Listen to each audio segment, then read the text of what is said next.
Sitting in the back of my 72 Mark IV. This is my first time ever even getting back here. And surprisingly, I fit back here just fine. I thought I would have been really... This is, of course, with the seat all the way up. So, with the seat all the way up, I have room for my knees. Now, I don't know how much it would be once a person will start to come back. But, surprisingly, another person could get back here my size, and I'm 6'2", 300 pounds. I feel quite fine.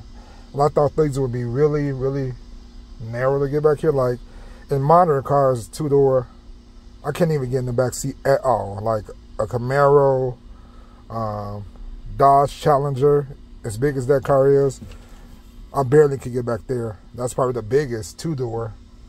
But this is a 72 Mark IV, and the interior is huge. Bigger than I would think. You know, the exterior, of course, is huge. It's 21 feet long, but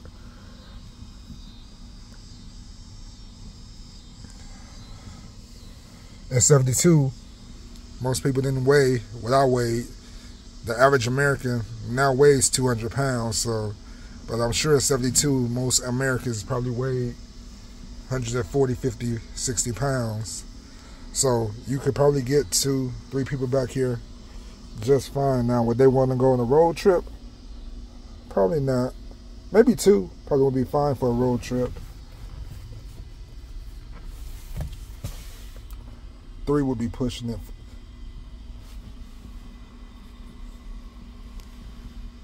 Although I like the 69 Mark III through 71 Mark III interior better, I do like this interior over the Mark V.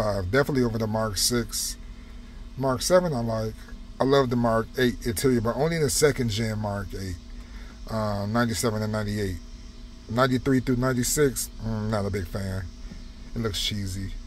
But I do like this interior. And this is a luxury car. This was Lincoln's top dog in 1972. It actually cost more than the Lincoln Continental. This was just called Continental Mark IV by Lincoln. This was I think $8,000 if I'm not mistaken, which would be an insane amount of money today. That's the equivalent in 2024 dollars, over 60-some thousand dollars for sure. I still need to get a lot of my electronics fixed in this car. Like, these switches don't work. Not sure why. They might just need light bulbs for the light switch, but the window switch doesn't work. I don't know why. Need to get that. And my door lamps. So all my lights need to be fixed for sure. So I'm sure it's maybe a couple of fuses. Electrical. This is a 50-year-old car.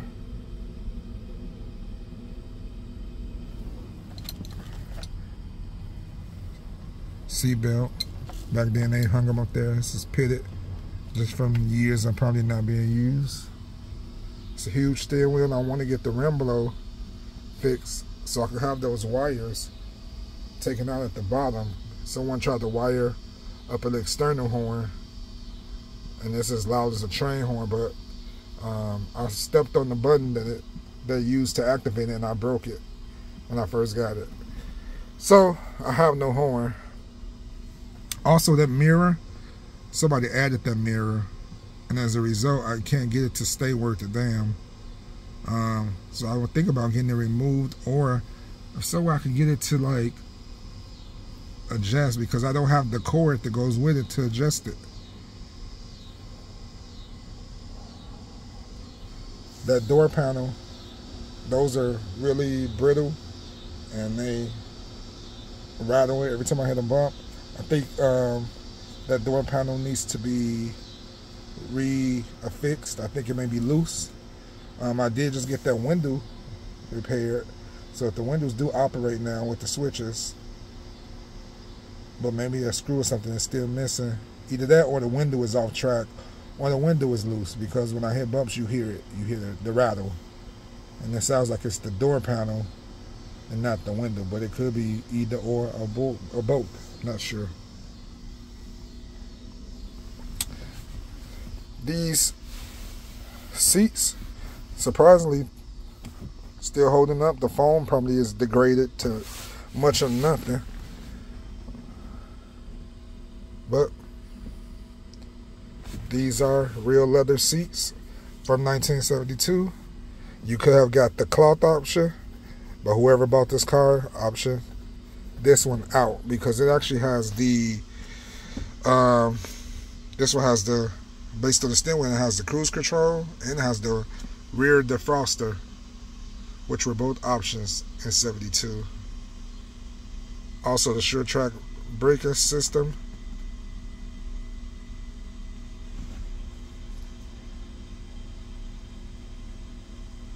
And leather and the opera windows.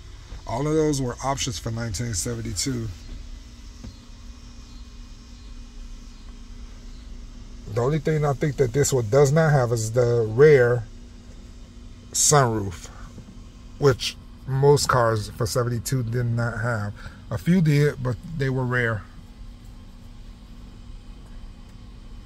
Oh, this one also doesn't have the, I don't think this one has the dual exhaust, which was an option. I think also there was some type of option with the rear differential. You could upgrade it. So I don't think it has that either.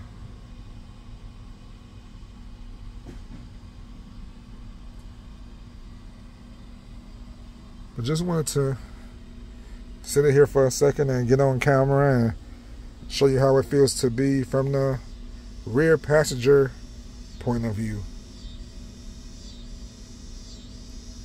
Even though this car has rust, and the rust needs to be repaired for it to be a 52-year-old car, the interior still is in pretty good condition.